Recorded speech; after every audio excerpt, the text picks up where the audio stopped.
Real Partiyasının sədri Natiq Cəfərli studiya qonağımızdır. Natiq bəy, xoş gəlmişsiniz, xoş gördük.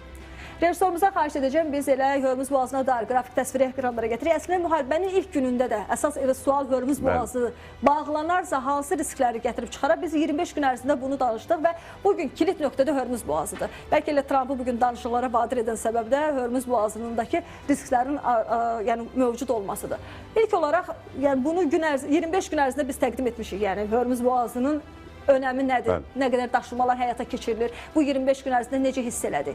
Bundan sonraki məsələdir. Sizcə Hörmüz düyünü açılacaqmı? Yəni bu baxımdan. Yəni təhlükəsizlik təminatı necə baş tutacaq? Birincisi gəlin ondan başlayaq ki, Hörmüz boğazı heç kimin deyil.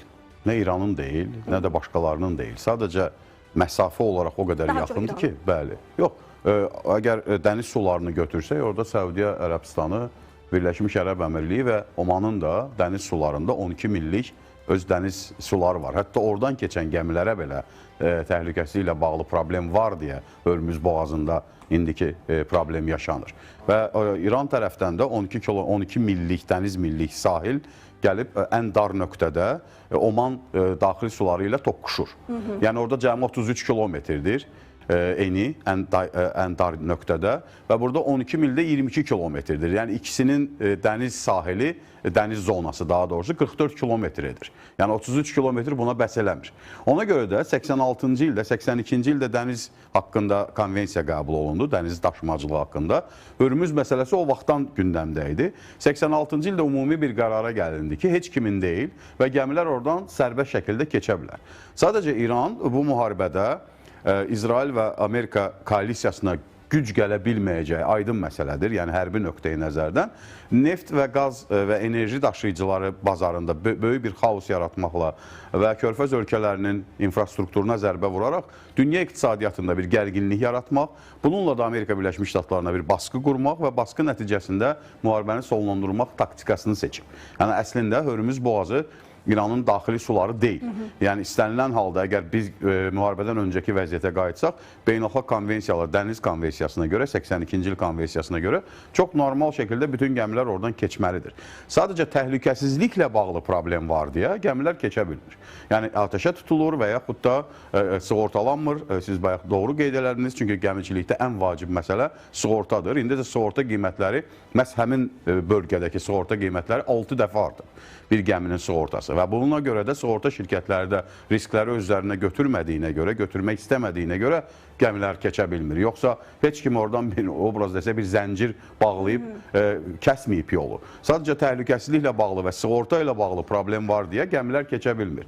İndi İran da bu anlaşmada, yəni bu taktikasının işlək olduğunu görərək Amerika Birləşmiş Ştatları ilə aparılan danışıqlarda bu anlaşmanın bir hissəsinə çevirmək istəyir. Yəni Hörmüz boğazını əsas belə deyək də alətlər kimi əlində saxlamağa çalışır. Hətta İran rəsmilərindən birinin açıqlaması var idi ki, niyə Süveyş kanalından keçən gəmilər pul ödəyir, Panama kanalından keçən gəmilər pul ödəyir, amma Hörmüz boğazından keçən ödəmir. Əslində bu belə deyək də doğru yanaşma deyil.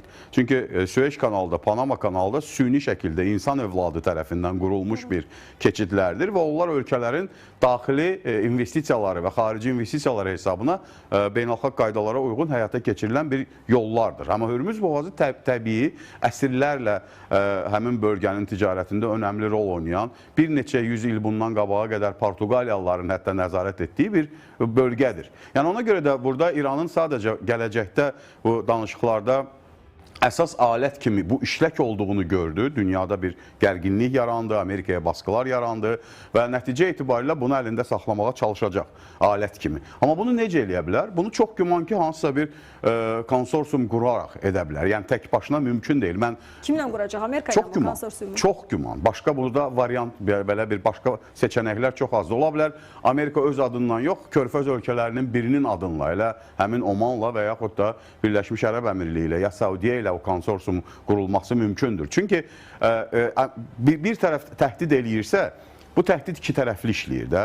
Yəni Hörmüz boğazından tankerlərin çıxışına problem yaşanırsa, Hürmüz boğazının girişinə də problemlər yaşada bilir. Axı Amerika donanması da oradadır. Məsələn, İrana gedən digər yüklər var.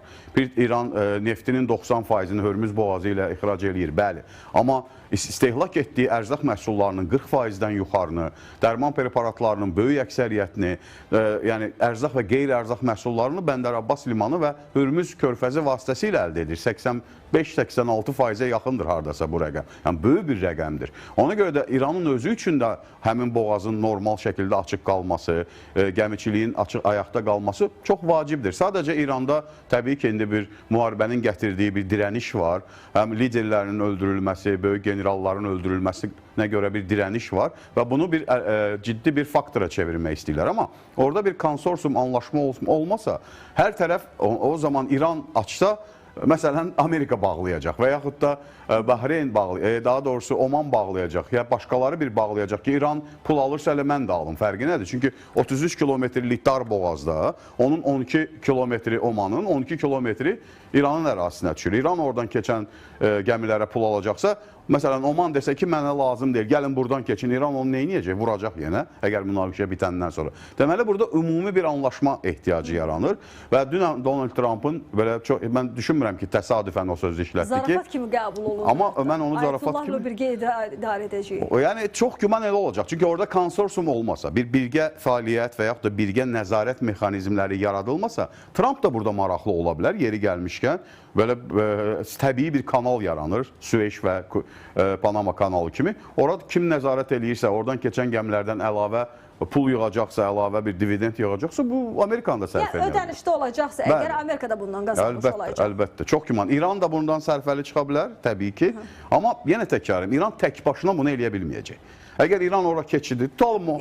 Amerikanın orada mövcudluğu və yaxud dolayısıyla indi Amerika adı ilə tutalım ki, Omanın orada mövcudluğu digər ölkələr tərəfindən qəbul olunacaqmı? Söhbət də ondan gedir ki, hamı bilsə ki, bunun arxasında Amerika Birləşmiş Ştatı dayanacaq. Yəni, Oman onun dili ilə danışır, onun adı ilə danışır. Təbii ki, bunu qəbul etmək məcburiyyətində qalacaq. Amma başqa tərəfdən baxaq da məsələyə. Münaqişə tutalım, bitir, atəşkəs elan olunur, müharibə dayanır.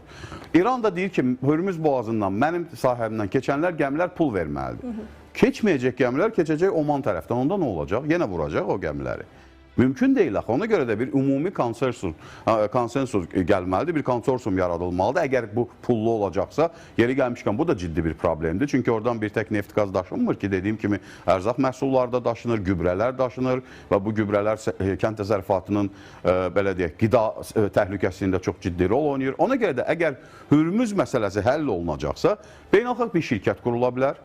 Necə ki, Zəngəzur yolu ilə bağlı bir şirkət quruldu. Məsələn, Trab yolu ilə bağlı Amerikanlarla Ermənistan arasında və orada da hardasa 74-ün 26-ya faiz bölgüsü var və normal şəkildə indi işlərin davam etməsi gözlənilir. Burada da mümkündür. Sadəcə indi bizə bu çox belə fantastik gəlir, həm də ona görə ki, müharibə gedir. Amma biz unutmayaq ki, dünyada Amerika ilə müharibə edib sonradan ən yaxşı münasibətlər quran ölkələr də olub. Yaponiya 2 atom bombası atmışdı Amerika Birləşmiş Ştatları 45-ci ildə. Sonra nə oldu? Ən yaxın tərəfdaşına çevrildi, ən böyük investoruna çevrildi. Yəni dünyada, tarixdə belə hadisələr olur və tez-tez situasiya dəyişir. İndi istidir, indi İran xalqının da bir dirəniş mücadiləsi var. Ona görə də biz buna belə deyək, fantastik senari kimi baxırıq, amma bir müddətdən sonra hisslər soyuyandan sonra, emosiyalar soyuyandan sonra, hər kəs özünü qalib edəndən sonra mən səmin edirəm ki, elə də olacaq. Müharibə bitən kimi hər kəs özünü qalib elan edəcək. Təbii ki, onsuz yəni müharibədə çıxmaq üçün ən yaxşı halda bağlı qapılar arxasında razılaşıb, ən azından ictimaiyyət önündə qalib kimi görünməkdir. Böyük ehtimal buna gediləcək. Deyək ki, bu variant oldu. Tərəflər ən azından danışıqlara getdi və Hörmüz boğazı istiqamətində ortaq bir məxrəcə gəldilər, konsorsiyum istiqaməti. Yəni birgə nəzarət istiqamətində razılıq əldə olundu. Burada itirən tərəf kim olacaq? İranın neft ixracının əsası Çinədir. Çindir mi hədəf? Tək Çin deyil, Avropa Birliyidir. Avropa Birliyi də burada itirən tərəf olacaq. Gəlin xatırlayaq. Bir dünya mediasında da bir dalğa yarandı 3-4 gün bundan qabaq. Trump elan eləyəndə Avropa Birliyi ölkələrinə ki, gəlin bizə kömək eləyin. Sanki Amerikanın gücsüzlüyünü servis etdilər, əsasən də Avropa mediası. Hətta belə bir rişxəndlə də belə bir yazılar yayıldı. Əsasən də... Amma o çağırış var idi, yəni. Çağırış nədən ibarət idi? Bax, gəlin indi biraz bunu açaq. Hürmüz boğazından Amerika Birləşmiş Ştatları heç cür istifadə eləmir. Birbaşa Amerika Birləşmiş Ştatlarına bunun aidiyyatı yoxdur. Nə oradan neft alır, nə ora neft satır. Nə oradan qaz alır, nə ora qaz satır. Və Avropa Birliyinə dedi ki, siz narahat olanlar, çünki sizin neftinizin böyük bir hissəsi, sıxılmış qazınızın 25%-dən çoxu bu bölgədən gedir. Gəlin kömək eləyin, açaq. Bunlar gəlməyəndə, indi əgər sabah konsorsiyum yarananda, Avropa Birliyi nə deyəcək? Gəldiniz bu problemi həll etməyə kömək eləmədiniz. İndi biz burada şirkət qurmuşuq. Bu şirkət vasitəsilə sizə gedən gəmilərdən rüsum alacağıq. Bu rüsumda müharibə xərclərini ödəmək üçün hələ İrana da, çünki İran kompensasiya tələb eləyir. Hamı bunu biraz belə danışıqlarda çox ciddi bir mövqe kimi təqdim eləyir. Amerika tərəfindən qəbul edilməyəcək bir şərt kimi qəbul Əlbəttə, amma nə ola bilər də? Gəlin biraz açaq, çünki genişləndirək məsələləri. Ola bilər ki, elə İran tərəfi də özünü qalib elan etməsi lazımdır axı, əgər müharibə dayanacaqsa, xalqı bir sakitləşdirmək lazımdır. Ola bilər ki, belə bir konsorsiyum qurulur və deyilir ki, elə sizə dəyən ziyan uzun illər, 10 illiklər, 100 illiklər boyu elə buradan keçən gəmilərdən gələn vəsait hesabına oradan da az gəmi keçmir. Hər gəmi indi 2 milyon İran tərəfi alıb buraxır, 2 milyon böyük rəqəmdir. Düşünmürəm ki, elə olacaq. Olsun 100 min, olsun 50 min. Bu da az deyil, çünki orada gün ərzində elə yüzlərlə tanker keçir. Yenə təkrarən, bu tək neft qaza aid deyil. Bütün bölgənin təchizatına aiddir. Hər tankerdən 50 min dollar alacaqlar və məsələn də indi tutalım belə xırda rəqəmlərlə danışsaq və bunun da yarısı İrana çatacaqsa və İran da elan eləyəcək ki, gördünüz, biz kompensasiyanı alırıq. Və bu da İran xalqının da bir məlham olacaq yarasına ki, bizə dəymiş ziyanın böyük bir hissəsini, bax görürsünüz, dünya artıq bizə verir.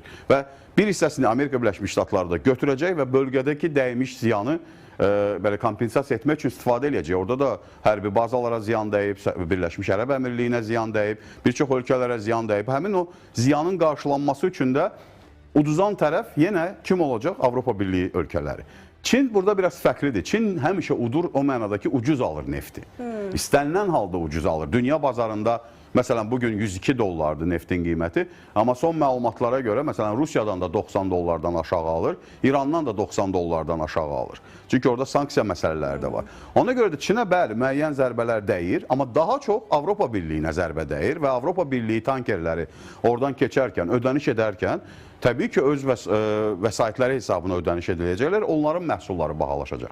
Yaxşı, o zaman bugün biz bilirik ki, İranın əlində əsas rişaq Hörmüz boğazıdır. Müharibənin 25-ci gündəki vəziyyətə baxdıqda belə bir razılaşma ilə o artıq əlindəki rişağı itirmiş olacaq. İndi gedərmi? Yarı-bayarı olacaq da razılaşma. Yəni hər bir tərəf o razılaşmanı hər an pozmaması üçün qarşılıqlı bir güzəştlərə ehtiyac yaranıb. Əgər Amerika Birləşmiş Ştatları pozacaqsa, İran sahilindən nədir ki, 25 kilometr, 30 kilometrdən keçir də, adi dronlarla belə, çox belə ucuz dronlarla da belə gəmiləri vurmaq olar. Yəni o təhlükə olmasın deyə İran tərəfi uduzan tərəf kimi olmamalıdır, özünü elə göstərməməlidir və bu anlaşmanın da tərkib hissəsi elə olmamalıdır ki, sabah Amerika allatsın. Çünki zaman-zaman olub, açıq danışsaq, Amerika Birləşmiş Ştatları anlaşır, sonradan anlaşmadan geri çəkilir. Və indi bu olmasın deyə İranın əlində zaten daim istifadə edən bir alət var da, sahilin yaxın olması. Çox belə ucuz dronlarla, hətta topla belə, adi artilleriya ilə belə o gəmiləri atəş altında saxlaya bilər. Ona görə də heç kim risk eləməz burada məncə. Əgər anlaşma olacaqsa ki, mən düşünürəm ki, yaxın bir həftə 10 gün ərzində anlaşmalar tamamilə bu müharibənin bitməsi və anlaşmaların imzalanması gözlənilir. Hər bir tərəfin qalib elan olunaraq, hər bir tərəfin dividend əldə edərək və nəzarətin böyük bir hissəsinin həm Amerika Birləşmiş Ştatlarının, həm İranın əlində olması ilə Hörmüz boğazında zəmanətlərin verilməsi. Bu İran üçün bilirsiniz həm də ciddi siyasi kapitaldır. Və bugün İsrailin, məsələn, çıxan məlumatlara görə bu danışıqlardan narahat olması, narazı olması, hətta bizə uyğun olmayan anlaşmalara imkan verməyəcək açıqlaması həm də onunla bağlıdır ki, İran həm də beynəlxalq legitimlik qazanacaq. Çünki əgər belə bir anlaşma olacaqsa, İrana qarşı olan sanksiyalar da yumşaldılacaq. Zaten indi yumşaldılıb 145 milyon barelə yaxın İran neftinin satılması ilə bağlı Amerika lisenziya verdi. Və bu lisenziya nəticəsində İran o neftini rahat şəkildə sata bilir. Yəni, bax, bu anlaşma çərçivəsində İran da dividendlər əldə etməlidir ki, həm dəymiş ziyanla bağlı, həm belə deyək də biz ayaqdadıq, yıxılmadıq, öz xalqına verəcək mesajlarla bağlı bir əlində tutarlı faktlar olsun. İki sualım yaranır. Bir, o zaman Amerika müharibəyə başlayandan bəri elə əsas bu hədəfə mi sizcə yönəlmişdir? Məncə hə. Məncə hə. Çünki burada bir önəmli ayrı, belə deyək də, fikir ayrılığı var idi bu koalisiyada, İsrail ilə İran, Amerika Birləşmiş Ştatları arasında. Onların məqsədləri fərqli idi. Və bu müharibədə belə anlaşılmazlığın olması, məsələn, qaz yataqlarının vurulması, neft bazalarının vurulması, İranda vurulan, bunlara Amerikadan çox ciddi təhdid gəlməsi, yəni İsrailə belə deyək də uyarı gəlməsi, bütün bunlar onu göstərir ki, bunlar tamam başqa məqsədlərlə başladılar müharibəyə. İsrail özünün var olma savaşı elan edib. Nə qədər haqlıdır, nə qədər haqsızdır, bunu tarix göstərəcək. Amerika isə qlobal cənubun zəiflədilməsi, qlobal logistika və enerji qaynaqlarına nəzarət olunması layihəsidir bu Amerika üçün. Yəni burada İsrailin və yaxud da başqa ölkələrin təhlükəsizliyi var təbii ki, bunun bir parçasıdır. Amma əslində öz məqsədləri üçün bunu eləyir. Venezueladan sonra İranın olması və bütün enerji qaynaqlarına və böyük bir enerji qaynaqlarına və böyük keçidlərə, boğazlara, logistikaya nəzarət etməsi Amerikanın az xərclə dünyada daha çox söz sahibi olması layihəsinin tərkib hissəsidir. Çünki o Monroe doktrinası, hansı ki indi geniş müzakirə olunur, bu o demək deyil ki, bir Amerika qitəsinə çəkilir Amerika və heç bir yerə qarışmır. O deyil. Bu indiki müasir 19-cu əsrdən çox şey dəyişib də, o doktrin 19-cu əsrin doktrinası idi. İndi bəli, Amerika qitəsi bizim tamamilə arxa bağçamızdır, heç kim bura girə bilməz. Amma dünyanın da açar nöqtələrində səs çoxluğu bizdə olmalıdır və yaxud da səs hüququ bizdə olmalıdır. Keçid nöqtələrində də Amerika Birləşmiş Ştatları daha az xərclə, daha çox nəzarət funksiyasını əldə saxlamağa çalışır. Aydındır. CNN-in yeni məlumat var. Bunu həm sizin, həm tamaşaçıların diqqətinə çatdıraq. Qeyd edir ki, Birləşmiş Ştatlar və İran arasında vasitəçi ölkələr hesabına əlaqə qurulub və İranla razılaşma üçün təkliflərin nəzərdən keçirilməsinə hazır olduğu çatdırılıb. Qeyd olunur ki, son günlərdə Birləşmiş Ştatlar və İran arasında Vaşinqtonun təşəbbüsü ilə əlaqələr qurulub, lakin onlar tam hüquqlu danışıqlar səviyyəsinə çatmayıb. Müharibəyə son qoymaq üçün razılaşma əldə edilməyəcəyi hələ ki müəyyən edilir. Bunun üçün isə müxtəlif vasitəçi ölkələr hesabına mesajlar ötürülür. Məlumata görə İran Birləşmiş Ştatlarla birbaşa danışıqlar aparmaq istəmir, lakin ölkənin milli maraqlarını nəzərə alan təklifləri də dinləməyə hazırdır. Məlumatda o cümlədən Tehranın nüvə silahından imtinası ilə bağlı bütün zəruri zəmanətləri verməyə hazır olduğu, lakin nüvə texnologiyasından dinc məqsədlərlə istifadə hüququnda israr etdiyi və bütün sanksiyaların ləğvini tələb etdiyi iddia olunur. Yəni günü-gündən şərtlər bir qədər sərtləşmiş olur əslində, amma bir ayaq yeri də qoyulur. Danışıqlar başlayanda həmişə maksimal pillədən başlanılır. Sonradan yavaş-yavaş hardasa uzlaşılır. Məncə belə olacaq. Bu danışıqların nəticəsi də elə olacaq. İran bir zəmanət istəyir. Gələcəkdə hansısa hücumun olmayacağı ilə bağlı zəmanət. Bunu açığı o qədər də anlamaq mümkün deyil də. Yəni tutalım Amerika Birləşmiş Ştatları bugün zəmanət verirdi. Kim belə tam inana bilər ki, bir ildən sonra bu dəyişməsin, ya 2 ildən sonra dəyişməsin. Deməli, burada beynəlxalq mexanizmlə söhbət gedir. İndi bunu çox açıqlamırlar, nə Amerika tərəfi, nə İran tərəfi. Çox güman ki, hansısa bir beynəlxalq nəzarət mexanizmi. Bunun üçün də yeni bir nəzarət mexanizmi olacaq. Çox güman ki, bu da elə yeni sülh konseyi, hansı ki, Trump qurur, onun bir tərkib hissəsinə çevriləcək. Yəni, BMT-nin əlindən bu, bayaq siz də elan elədiniz, Bəhreyn məsələn bir təklif verir, heç bir reaksiya yoxdur. Yəni ölü bir quruma çevrilir. Yəni bu Trumpın bir neçə addımlı belə deyək, strategiyasının Amerika Birləşmiş Ştatlarının, Trumpdan daha çox Amerika Birləşmiş Ştatlarının deyərdim. Trump bunun sözcüsüdür sadəcə. Bəzən də səhv sözcüsüdür. Sözlərinin əvvəli ilə axırı bəlkə uyğun gəlmir. Amma strategiya eynidir. Və ona görə də çox qəribə gəlirdi ki, məsələn, bir neçə gündür, bir həftədir, 10 gündür dünya mediası, Avropa mediası, Amerikanın planı yoxdur, Amerika bataqlığa batıb, müharibə uzanır. Bu tipli tezislər səslənəndə insana çox qəribə gəlir. Çünki müharibə başlayanda 6 həftə olacağı, 4-6 həftə olacağı elan olunmuşdu. Və bu yüksək səviyyədə Trump... Bəli, bir neçə dəfə və 8 dəqiqəlik video müraciətində martın 1-də yayılan gecə saatlarında orada 4-6 həftə demişdi. İndi 3-cü həftə bitir, 4-cü həftənin içindəyik. Bundan sonra da aprelin əvvəllərində müharibə bitsə həmin o 4-6 həftə olacaq. Quru əməliyyatlar olmayacaq o zaman. Məncə yox, elə bu danışıqların əsas məğzi də odur. Quru əməliyyatlar qarşılanmaq. Quru əməliyyatlar olmasın. Çünki İran da başa düşür ki, hansısa bir adaların, çünki hamı orada Xark adasına fokuslanıb, amma orada bir neçə nəzarətsiz adalar var. Hörmüz boğazının içində.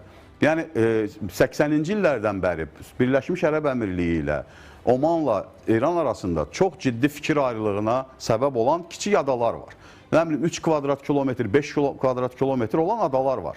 Həmin o adaların birini tutulması düz ortada mərkəzdə Hürmüz boğazının. Bəli, orada tamamilə hər tərəfə çox ciddi, hətta vizual nəzarətin belə həyata keçirilməsi mümkündür.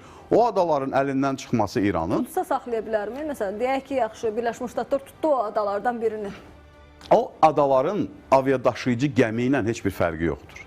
Aviadaşıyıcı gəmini qoruya bilirsə, deməli adanı da qoruya bilir. Sadəcə ada heç yerə üzmür və ada yanacaq tələb eləmir. Orada elə bir istehkamlar, elə bir müdafiə sistemi qura bilər ki, bəli. Çünki dənizdən, məsələn, İran sahilindən 30 kilometr aralıdır. İran ora neyniyəcək? Orada quru qoşunları göndərə bilməyəcək də. Yəqin ki, havadan bir zərbələr endirmək istəyəcək. Əgər ora quru qoşunlar daxil olsaydı, yəqin ki, havadan müdafiə o qədər güclü səviyyədə olacaqdı ki, nə raketlərin, nə dronların ora çatması və yaxud da daha az çatması ilə bağlı tədbirlər görüləcəkdi. Yəni, bu ehtimallar var masada. Əgər anlaşma olmasa, hansı ki, çox aşağı ehtimaldır, mən düşünürəm ki, olacaq. Anlaşma olmasa, bəli, həmin o dəniz piyadaları, hansılar ki, həmin bölgəyə gətirilib, Amerikanın verdiyi bəyanatlar və arxasında dura biləcəyi bəyanatlar var və müxtəlif ölkələrin, hətta Körfəz ölkələrində bu müharibəyə qoşulmaq istəkləri və tələbləri var. Yəni, bu hamısı İrana bir təzyiq vasitəsidir. Yəni, danışıqlarda bir təzyiq vasitəsidir ki, bax, bugün şans yaranır. Bugün gəl anlaşaq. Anlaş, özünü qalib elan elə. Heç kim sənə heç nə deməyəcək. Rejim dəyişmirsə, Ayətollah rejimi qalırsa, hakimiyyətdə bir zaten İran özünü qalib etmək haqqı qazanacaq da. Çünki elan eləyəcək ki, əsas məqsədləri bu koalisiyanın bizim rejimi tamamilə darmadağın etməkdir. Gördünüz, bacarmadılar, biz ayaqdayıq və bu bizim qalibiyyətdir. Və İran xalqına da çox xoş olacaq bu qalibiyyət sözünün eşidilməsi. Bunun üzərinə sanksiyaların yumşaldılması, valyutanın daxil olması İranda bilirsiniz, çox kəskin iqtisadi böhran var. Bugün xalq öz ölkəsinə bir təcavüz var deyə müəyyən dərəcədə susub, kənardadır və hətta dəstəkləyir öz hökumətini. Hətta hökumətdən xoşu gəlməyənlər belə dəstəkləyir, çünki xarici təcavüz var. Amma İran realı, milli valyutası az qala 33 dəfə dəyərdən düşüb son bir neçə ay ərzində. Hər şey bahalaşıb, qiymətlər artıb, gəlirlər azalıb. Yəni bu iqtisadi problemlər yerindəcə qalacaq axı. Kim olursa olsun hakimiyyətdə İranda, müharibə dayanandan sonra onun bir nömrəli vəzifəsi iqtisadi vəziyyət olacaq. İqtisadi vəziyyətin düzəldilməsi üçünsə valyuta lazımdır, ticarət lazımdır, sanksiyaların aradan götürülməsi lazımdır. Yəni bunu İranda rəhbərlikdə bugün təmsil olunan şəxslər nə qədər kəskin ritorikaları olsa belə, mən əminəm ki, bunu anlayırlar və bu sabahı, bürsügünü düşünürlər. Çünki bir tək müharibə ritorikası ilə 90 milyonlu əhalini dolandırmaq, onları ayaqda saxlamaq mümkün olmayacaq. Aydındır. Təşəkkür edirəm. Mən təşəkkür edirəm. Dəyərləndirməniz üçün.